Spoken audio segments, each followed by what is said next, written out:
Oi, gente, aqui é o professor Benedito Costa e eu vou gravar um vídeo bem curto que diz respeito a uma devolutiva para quem fez a substitutiva da disciplina de Estudos do Oriente Médio do curso de Relações Internacionais da Universidade Positiva. Então são poucas coisas que eu tenho para dizer. Mas eu vou começar com uma situação histórica, já que, enfim, é interessante a gente falar disso. Lá pelo século XI, XII, quando nascem assim alguns grandes sábios medievais da nossa Idade Média, né, não da Idade Média árabe, da Idade Média ocidental, nascem sábios como Avicena, o Averroes, e sábios também do mundo judaico como Maimônides. Era muito mais comum você encontrar textos traduzidos do grego antigo, de outros idiomas também, principalmente do siríaco, para a língua siríaca e não para a língua árabe. E eu vou explicar por quê. A gente está lidando com uma situação do mundo bizantino. Então a gente está lidando com um universo do mundo que nós chamamos de mundo helênico, que é posterior ao mundo grego.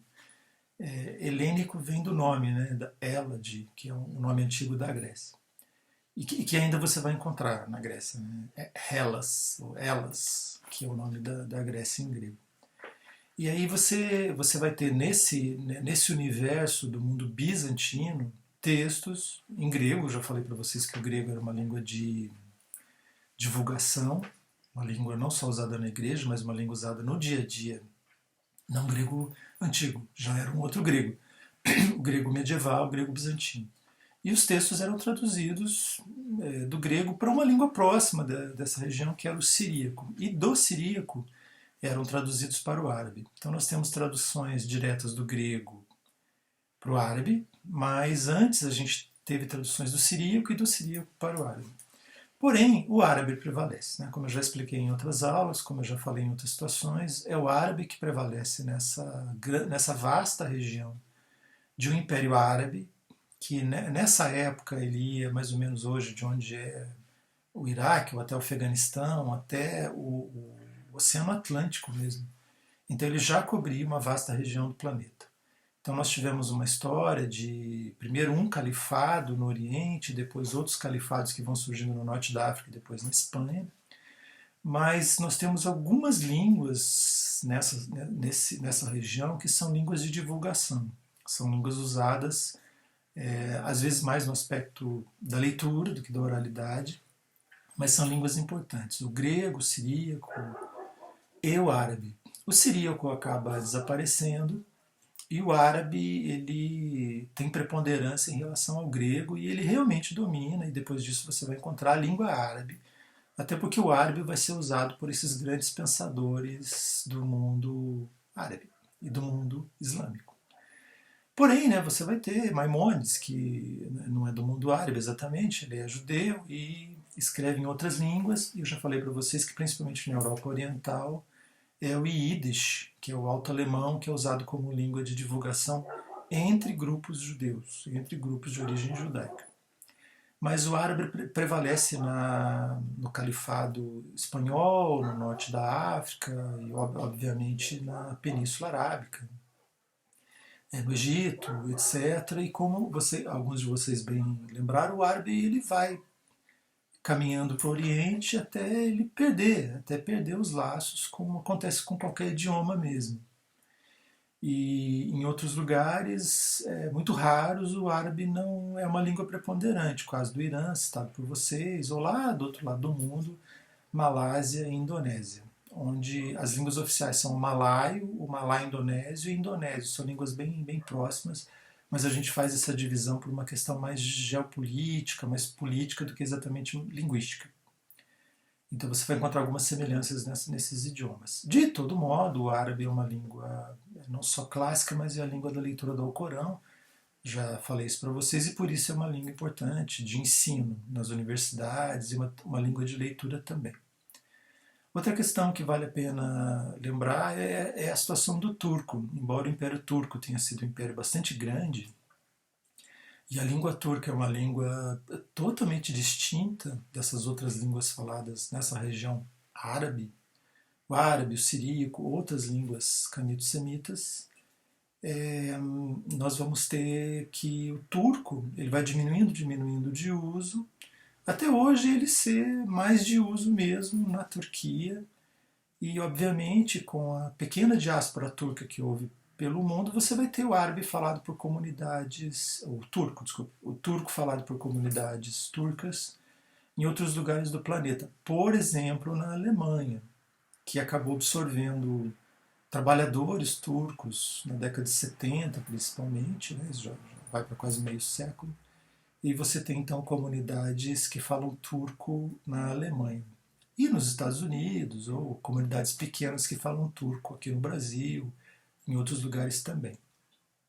Outra situação que valeria lembrar sempre é assim, tenha em mente que, e esse é um caminho que você vai ter que escolher, que nós temos uma descrição, ou uma localização, ou uma colocação, ou uma ideia de formação dos povos árabes que ela não é histórica exatamente, né? Ela não é também comprovada por linhas de estudo como a sociologia, a antropologia, a filosofia da linguagem, ou uma sociolinguística, ou a parte da linguística que estuda grupos linguísticos, grupos de fala, grupos de línguas, que é a história bíblica, a história da Torá, que é a história do próprio Sagrado Corão, que é a história de outros livros sagrados para as comunidades cristãs, judaicas e islâmicas. Por exemplo, se você for ler o Gênesis, você vai ver que quando Ló ele sai da sua cidade, a sua mulher morre, transformada numa estátua de sal, as duas filhas de Ló, acreditando que não havia mais ninguém, que as pessoas tinham morrido, elas se deitam com o pai. E são duas filhas, uma mais velha e uma mais nova, e da filha mais velha surge uma linhagem de pessoas, os moabitas, e da outra filha nasce uma outra linguagem, que eles têm um filho que é o Benami, e nasce uma outra linhagem também, de povo mesmo. Olha, como eu falei antes, é algo que você vai ter que escolher, né? Ou você faz uma leitura, como tem um monte na internet, tá? Andei olhando no YouTube, ou você faz uma leitura, só abrindo o adendo aqui, o pai deitar com as filhas, há toda uma explicação. Então, se você pegar, por exemplo, a Torá, vai haver uma explicação rabínica para isso, tá? Isso não foi considerado pecado, porque haveria ali uma boa intenção no fato de o pai ter se deitado com as filhas. E se você for ler o Alcorão, por exemplo, a história de Ló é citada em várias partes, mas com uma outra leitura, um outro significado. E quem quiser se aprofundar nisso, então procure, né, na Torá, e procure não só na Torá, tá, outros textos sagrados para o judaísmo, e procure também no Sagrado Corão, ou nos textos sagrados também para a comunidade islâmica, para ver essa história. Eu vou fechar o adendo aqui e voltar onde eu estava. Então, assim, ou você escolhe o caminho religioso, ou você escolhe o caminho histórico. Fundir esses dois caminhos é algo complicado.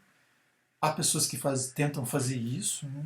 Tentam uma explicação arqueológica, tentam uma explicação, enfim, sei lá, para situações que são consideradas sagradas e elas são de um discurso religioso. Eu creio que aqui nós encerramos essas questões todas. Poucas pessoas fizeram a prova substitutiva, mas, enfim, a minha função também dá o retorno da prova, e acho que era isso. Desejo boas férias para vocês, espero que a gente se encontre pelos corredores da universidade. Fico à disposição para quem quiser conversar comigo sobre esse universo todo, como eu já expliquei na outra devolutiva e no encerramento também do semestre. Forte abraço.